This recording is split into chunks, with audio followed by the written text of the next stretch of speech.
Sgraffité. Graffité.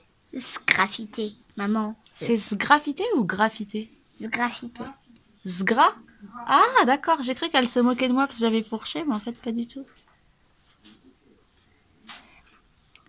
Alors, t'expliques la technique? En fait, il y a un petit truc pointu. Tu prends ton pot, on va imaginer que ça c'est le pot, et avec la pointe, tu dessines des motifs dessus. Et après? Et après, tu recuis le truc. Oh, et après, t'as ton truc tout fait.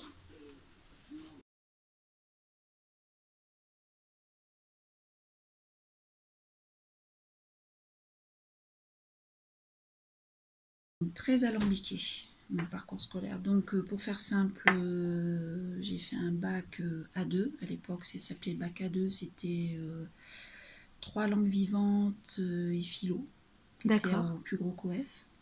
Donc, j'ai fait anglais, italien, espagnol. Après le bac, j'ai commencé une année de fac, une année de LEA, langues étrangères appliquées, première année de DUG. Et puis j'ai abandonné en cours d'année parce que probablement que j'étais trop feignasse. Ça me plaisait pas plus que ça, je savais pas trop, c'était un peu par dépit que j'avais fait ça. Donc après j'ai fait des petits boulots, je crois, de mémoire jusqu'à pour finir l'année scolaire en fait. Et puis après mes parents m'ont envoyé en Angleterre. Donc après cette année de fac, je suis partie en Angleterre pendant 1 an comme jeune fille au pair, à côté de Londres. Et puis quand je suis revenue, là j'ai fait un BTS secrétariat trilingue, anglais-italien. Ok. 2 ans. Et puis au bout de ces 2 ans, je me suis dit tiens, je vais continuer mes études. Donc je suis retournée à la fac et je suis rentrée directement en licence. Donc je suis rentrée à nouveau en LEA, dans l'idée de faire de la traduction. Je voulais être traductrice, ça m'aurait bien intéressée. J'ai commencé à faire passer les concours d'instit, professeur des écoles. Ah, ok, je savais pas que t'avais fait ça. 4 fois. D'accord. Et j'ai été 4 fois admissible. Faut quand même le savoir. J'ai toujours ratatiné aux oraux. Ah. Gros problème pour moi ça, manque de confiance. Oui, en fait, Compliqué. tu perdais tes moyens, c'est pas que Je t'avais perdais pas les mes moyens. compétences, Ah ouais, c'était ouais. juste le fait de Et présenter. j'avais largement les compétences. D'accord. Ça a été dur parce que je savais que j'étais faite pour ça. Je savais que j'avais les compétences. Oui, parce que toi, face aux enfants, il n'y avait pas de Ah bah souci. non. C'était Non, juste non, face j'ai à même des gens après qui j'ai enseigné. jugent. Ouais, c'est ça. Ça a toujours été ça. Ok. Et en fait, j'ai été très facilement déstabilisable, quoi. Donc du coup, je me suis toujours plantée aux oraux, quoi. Et donc ça, je l'ai passé 4 fois le concours d'estime. Ah, à côté, tu bossais, du coup? Ouais.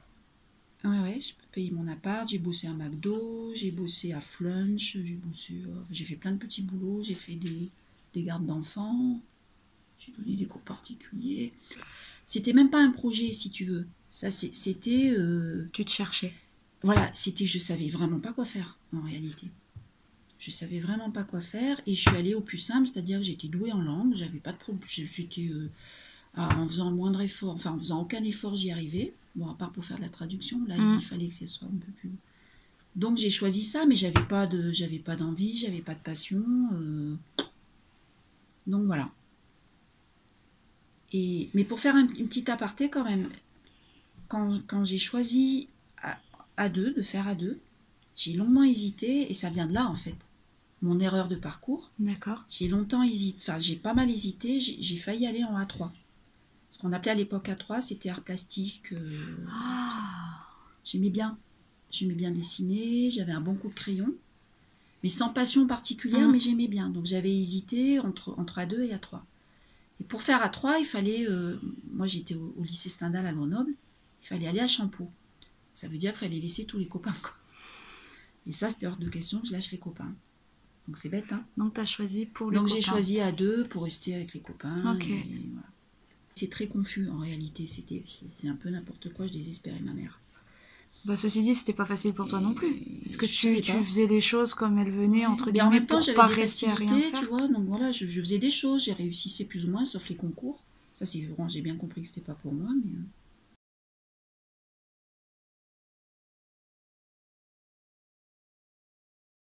Après, j'ai trouvé un boulot sur Marseille de formatrice en anglais, dans un centre de formation d'apprentis. C'est comme ça que je suis arrivée là, quoi. C'était en 98, ça. Donc, je travaillais dans ce centre de formation et j'intervenais pour donner des cours d'anglais à des CAP, tourneurs en céramique et décorateurs en céramique.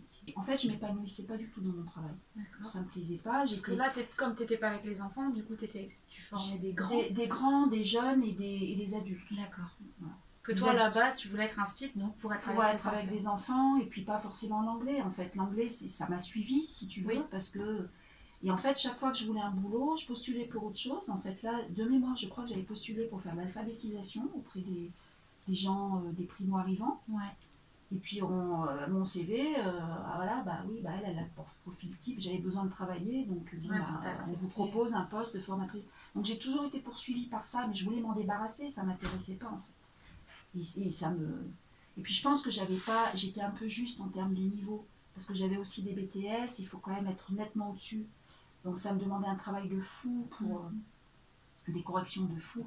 C'était pas, je me sentais trop limite en fait. Hein. Je me sentais pas très légitime en réalité. D'accord. Les CAP, il n'y avait pas de problème, mais niveau au-dessus. Voilà. Et puis donc je me suis dit, moi, je voulais vraiment faire un métier manuel. Quand même, ça me poursuivait depuis des années ce truc-là. Mais et puis je me dis, tiens, comme ça, c'est venu d'un coup. Je les voyais faire, là, les jeunes avec la poterie. J'ai dit, pourquoi pas, mais vraiment sans plus, quoi. Je dis, on va voir, on va essayer. Donc j'ai fait ma demande auprès du FONGECIF pour faire une reconversion, pour avoir un financement pendant 9 mois pour me reconvertir. D'accord. Mais tu n'avais pas encore mis les mains dans la pâte, dans l'argile. Jamais. J'ai dit, on verra bien. Au mieux, ça me plaît et puis j'en fais mon métier. Au pire, si ça me plaît pas plus que ça, moi je passe 9 mois où je fais autre chose. Ça me permet de voir autre chose, de souffler aussi. Et d'ailleurs, il y en avait, je me souviens quand je suis arrivée, j'avais jamais mis les mains dans la terre. Ils me regardaient un peu en me disant, ouais, celle-là, c'est un caprice. Voilà. Et puis en fait, ça m'a plu. Voilà. Donc j'ai fait la formation tourneur en céramique. Donc voilà, en fait c'est venu comme ça, mais c'est vraiment un pur... Alors, en fait, il y aurait eu une section ébénisterie, j'aurais peut-être été ébéniste. Hein, tu vois, voilà, ou peut-être que ça t'aurait pas plu, que là il y a quand même eu un coup de cœur. Mais je pense que ça m'aurait plu aussi. Ouais. Il n'y a pas eu forcément un coup de cœur, il fallait que je travaille avec mes mains, c'était ça l'idée. Hein. Le coup de cœur, il est venu après à force en fait, parce que j'avais pas du tout de culture céramique, je me la suis créée après.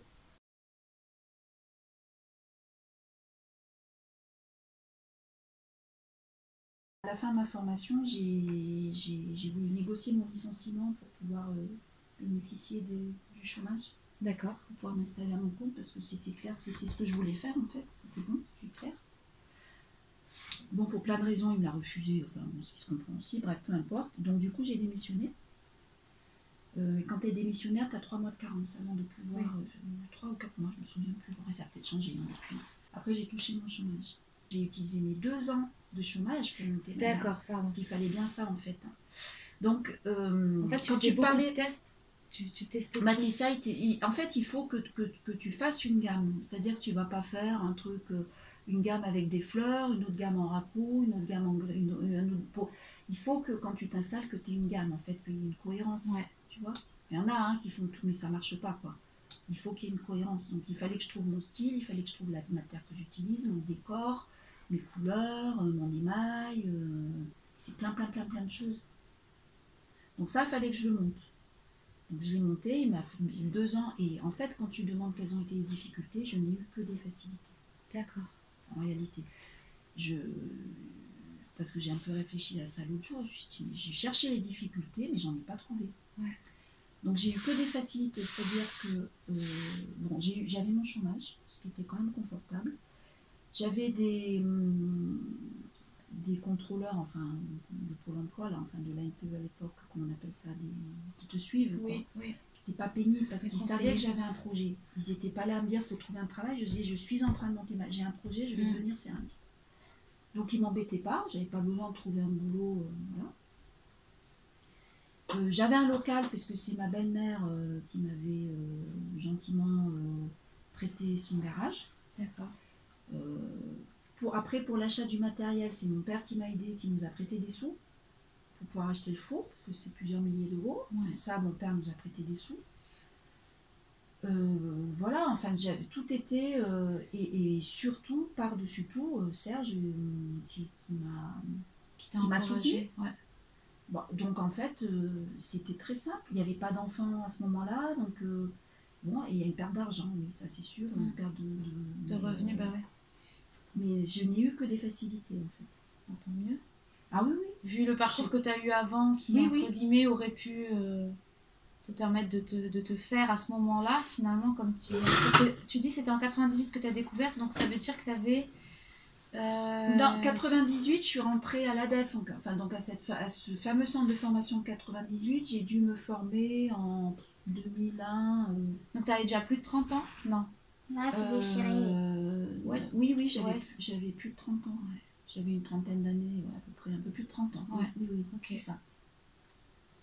Et encore, c'est jeune pour une reconversion. Les reconversions, c'est souvent plus vers 45 ans. Bah, disons que pour moi, c'est vrai que pour moi, c'est pas tant que tu t'es reconverti, c'est juste que tu te cherchais et tu as trouvé. Oui, parce que j'étais pas engagée dans une carrière en réalité. Je faisais les choses par défaut, quoi. Parce qu'il fallait gagner sa croûte. Oui. Moi, ma carrière, c'était ce que je voulais faire, c'était instit. Ça n'a pas marché, donc j'ai fait il fallait bien, voilà. En attendant de trouver un autre projet, voilà. tu as fait ce qui... C'est ça. Donc t'as raison, c'est pas réellement une reconversion en réalité. C'est tout mou. Tu l'as trop affiné. Oui. Pendant un an, j'ai bénéficié de l'ACRE. Maintenant, ça a changé de nom. Oui, mais si, ça existe encore. Ça existe encore, ben voilà. Création d'entreprise. Voilà, donc j'étais exonérée de charges et de cotisations, donc c'est un bon tremplin aussi. Ouais.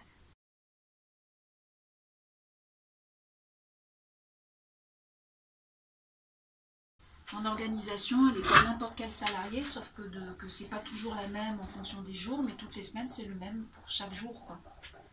Donc je jongle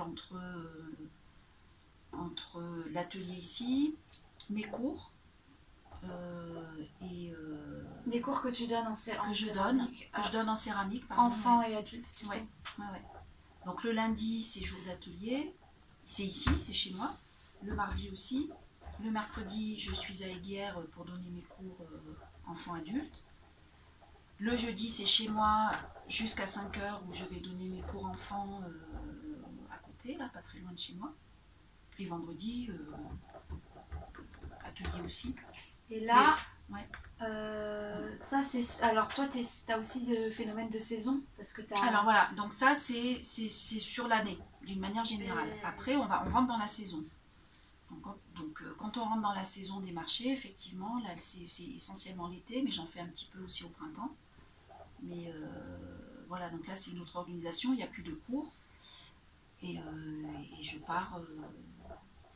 Partout en France? Souvent, partout en France, non quand même. J'essaye de rester dans la région PACA, un petit peu Languedoc-Roussillon qui s'appelle plus comme ça, je ne sais plus comment ça s'appelle. Occitanie, je crois. Ouais, des fois Rhône-Alpes-Auvergne, voilà. Mais ouais, tu vas pas en Bretagne et tu vas non, ça fait trop loin ça. Non, après c'est trop de frais. Ou alors il faudrait faire un périple où tu fais plusieurs marchés dans une même région, tu pars avec ton stock, quoi. Trop fin là. Donc ouais, c'est un petit peu fin, là, on va revoir. Et donc c'est vrai, sur l'année, d'une manière générale, c'est une espèce de train-train où il faut jongler aussi avec, aller chercher ma fille à l'école, les devoirs, enfin comme tout un chacun finalement, il n'y a pas de... Effectivement, quand on rentre dans la saison des marchés, là c'est beaucoup plus aléatoire. Je peux partir plusieurs jours aussi. Mais ça te permet de casser le rythme, et toi c'est quelque chose qui te plaît aussi. Qui me plaît aussi, pas... oui. Le fait de casser le rythme. Après, quand tu rentres de ta saison, t'es quand même crevé.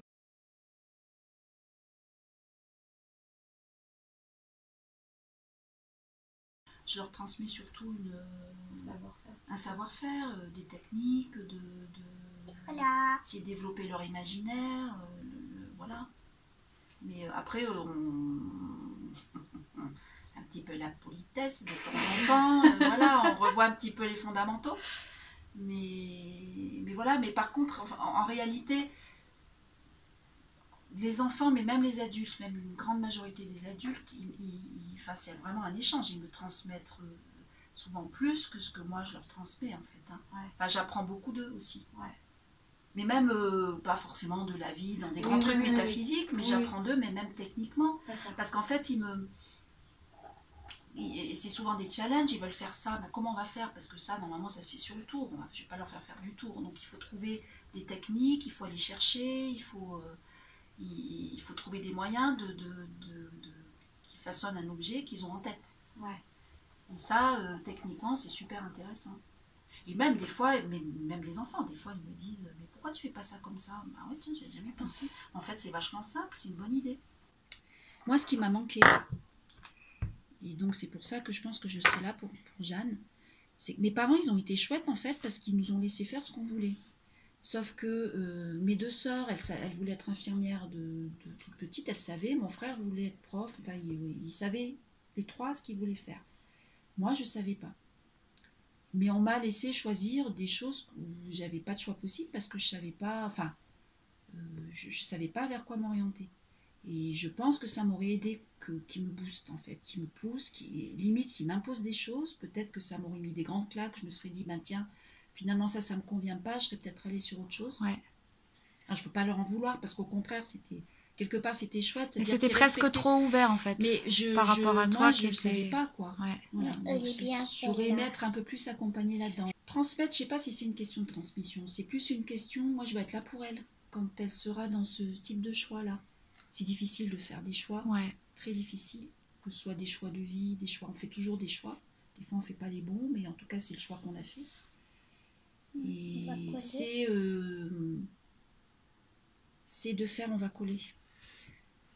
C'est de faire, tiens, mais ça, tu te souviens, tu fais l'estrie là, là, et tu essayes de positionner d'abord ta hanse pour faire ton repère. Essaye de faire là. Tu fais ta main. C'est moi, ça sera plus de l'encourager.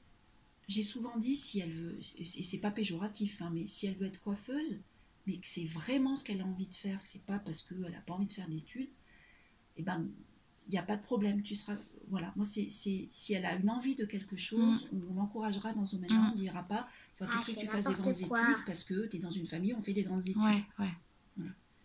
Et qu'elle se donne les moyens de faire, d'aller au bout. De ne pas abandonner un projet parce que c'est un peu trop difficile. Parce que c'est soit difficile, soit les copains, soit j'y arriverai jamais. Non, t'y vas, quoi. T'essayes. Et puis après, je pense que c'est vraiment ça. Et qu'elle fasse ce qu'elle aime. Vraiment, vraiment, vraiment.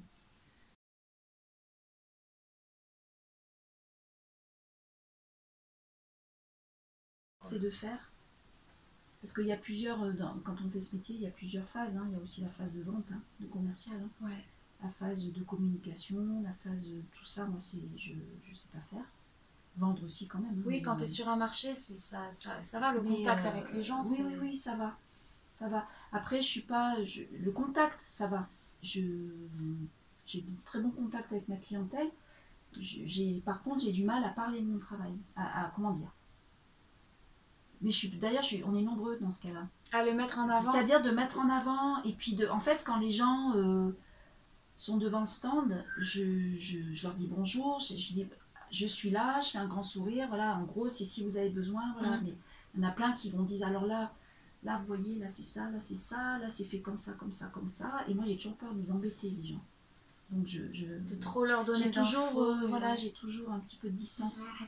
Voilà, mais je suis pas une très bonne vendeuse. Mais c'est tout. Après, j'aime bien le contact avec les clients, hein, j'aime bien.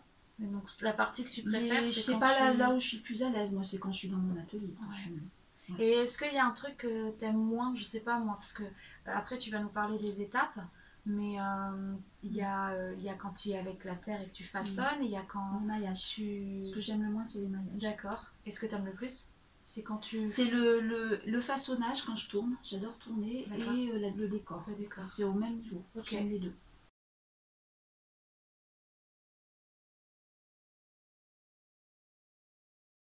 Le gros de mon travail, c'est du tournage. Donc le tour, il est là. Donc je commence à tourner mes pièces sur le tour, que ce soit les tasses, les bols, les saladiers, les vases, tout ça. Ça se fait ici, sur mon petit siège. Bon là, je ne peux pas faire de démonstration, j'ai pas de... Voilà, donc ça c'est la première étape, c'est le tournage. Il y a quelques pièces que je façonne par moulage. Donc j'utilise des moules, c'est le cas de ce plat par exemple, que je moule simplement dans un vieux moule que j'ai récupéré, dans un vieux récipient que j'ai récupéré en plastique. Après il y a d'autres petites choses aussi que je moule sur mes petits plateaux comme ça. Ce sont des moules que j'ai fabriqués en terre en fait. Hein. Quand je fais des séries, je mets tout sur une planche. Ma planche va sur mon séchoir et je laisse sécher pendant, ça dépend de la météo, ça dépend de plein de choses, mais je laisse sécher un certain temps pour que ça devienne la consistance cuir. Consistance cuir, c'est entre le très humide et le sec. D'accord. Voilà. Donc c'est pas entièrement sec. C'est pas complètement sec. Il faut pas que ça soit complètement sec parce qu'après je reprends mes pièces, soit pour faire le pied, soit pour arranger un petit peu ma forme. Et je la reprends sur le tour à nouveau. C'est ce qu'on appelle le tournasage. Et là j'utilise des outils pour gratter, pour faire un joli pied par exemple, comme ça. Pour que tous mes pieds soient par exemple ici à 4 cm de diamètre. Une fois que le tournasage est fait, je passe mon engobe noir. C'est cette couleur marron qu'on voit là. C'est ça, en fait, c'est de la terre liquide. C'est du grès noir basse température que je transforme en engobe, en fait, en liquide, en fait. Hein. C'est une terre que je transforme. Ça, je le passe au pinceau. Et ça sert à quoi? À mettre ma couleur. C'est ma couleur, quoi. D'accord, de base. Là j'ai choisi de mettre cette couleur là, mais on peut très bien utiliser un engobe vert, un engobe rouge, un engobe voilà. Ça, moi pour les engobes je n'utilise que ce noir là, qui fait marron en fait avant cuisson. Une fois que j'ai passé cette engobe au pinceau, je sgraffite, je fais mon décor. Donc je décore à cet espace là, j'ai ma tournette qui est ici souvent. Je décore mes pots avec, j'ai plusieurs outils, mais j'ai celui-là en particulier, qui est un outil des outils qu'on m'a donné, je sais plus d'où ça vient. Bref, et j'ergonomise un petit peu avec de la mousse, parce qu'à force on finit par avoir des tendinites aux doigts. D'accord. À force d'avoir une pression comme ça sur le... Donc là je suis devant ma fenêtre et je graphite, ça peut durer des journées entières, ça dépend des séries que je fais. Voilà, donc en fait ce petit outil, je gratte dans mon engobe, pour former un dessin et qui fera apparaître l'origine, la couleur de base au départ, qui est ma terre blanche qui est dessous. D'accord. Voilà, c'est une technique de décor, il y en a plein d'autres. Hein. Moi j'ai celle-là. Après je laisse sécher complètement, là c'est une pièce qui est complètement sèche. Et je l'enfourne. Une fois que c'est sec, que mon décor est fait, j'enfourne. Voilà. Hop. Là c'est en cours le four est en train d'être construit, là, enfin d'être monté. Donc là, j'attends pour produire d'autres pièces pour pouvoir continuer. Tu fais jamais partir un four quand il n'est pas plein? Non. J'envoie un four plein. D'accord. Donc j'attends. Là, on fait des étages. Hein. Il y a ce qu'on appelle des plaques d'enfournement, des quilles d'enfournement. Et on monte, comme ça on fait des étages jusqu'en haut. Donc là, j'envoie ma première cuisson, ce qu'on appelle une cuisson de biscuits. C'est la première cuisson. Je cuis à 950-960. Ça dure à peu près 8 heures. Ah oui, quand même, j'aurais pas cru que c'était aussi long. D'accord. Et la montée en température, c'est à peu près 8 heures. La descente est plus longue, c'est à peu près 24 heures, voire plus. Ok, il faut pas être pressé. Il faut pas ouvrir, quand c'est très chaud, sinon ça provoque un choc thermique et il y a tout qui pète. D'accord. Donc voilà, moi je commence à entrouvrir à 300 degrés, mais j'entrouvre à peine pour activer la libération. Ouais, ok. Quand c'est biscuité, ça donne ça. Hein, donc c'est brut de décoffrage. Le marron est devenu un peu plus foncé, il fait un peu chocolat. Ça sonne, donc on voit que c'est cuit. Et après, c'est la phase d'émaillage. Alors l'émaillage, c'est ce que nous on appellerait peinture en gros. Non, ce que vous appelleriez peinture, c'est plutôt l'engobe. D'accord. L'émail, en fait, c'est du verre. Hein. C'est composé de plein de choses, mais grosso modo, c'est du verre. C'est composé principalement de silice. Ok. Et là, moi, c'est mes couleurs. Hein. C'est ce qui va donner mes couleurs. Donc, moi, ce sont des émaux colorés. J'ai un émail jaune, j'ai un émail bleu. C'est des émaux que je fabrique. Et l'émail, c'est ce qui va terminer la pièce, c'est ce qui va là, en l'occurrence chez moi, donner la brillance. Mais on peut avoir de l'émail non brillant, tu On disais. peut avoir de l'émail mat. D'accord. On peut avoir de l'émail transparent ou de l'émail opaque. On peut avoir de l'émail satiné. On peut avoir tout ce qu'on veut. Moi, le mien, il est brillant et transparent, mais coloré. Ok. Et c'est ce qui donne aussi l'étanchéité de la pièce pour tout ce qui est faïence. C'est pour ça que là, tu recouvres à l'intérieur tes bols et tes tasses, tu le mets à l'intérieur. En fait, moi c'est du grès basse température. On va pas rentrer dans les... En gros, c'est du grès. D'accord. Basse température quand même, mais c'est du grès. C'est-à-dire que le grès, c'est une céramique fermée par rapport à la faïence. Ok. C'est-à-dire que quand je la monte suffisamment haut en température, le grès, ça cuit à peu près aux alentours 1260-1280. D'accord. C'est une céramique qui est fermée elle toute seule, elle n'a pas besoin d'émail. Tu mets de l'eau dedans, elle reste étanche. Ok. Ce qui n'est pas le cas de la faïence qui cuit beaucoup plus bas, qu'il faut émailler Ok. pour qu'elle soit étanche. Moi, c'est du grès basse température. Je cuis à 1160. Donc, c'est entre la faïence et le grès haute température. Ok. Mais ça reste quand même du grès, donc c'est une céramique fermée. C'est-à-dire que cette terre-là, à 1160, elle est fermée. Elle n'a théoriquement pas besoin d'émail pour être étanche. Toi, tu en Sauf rajoutes que en fait, pour de l'utilitaire, on ne va pas laisser quelque chose de brut. C'est pas agréable en non, bouche, ou voilà, c'est pas lisse. Doux, c'est pas... Et puis moi, c'est ce qui me permet de... Oui, c'est ce qui me permet de donner mes couleurs aussi. Okay. Moi, j'ai choisi de mettre des couleurs avec mon émail. J'aurais pu choisir de mettre des couleurs avec mon engobe. Oui, d'accord. Voilà. Ok. Et donc, une fois que j'ai passé mon émail, je cuis une deuxième fois, donc à 1160. Et là, c'est aussi à long? Peu près 8 heures aussi, ok, un peu plus. D'accord. Voilà. Et là, j'ai mon produit fini.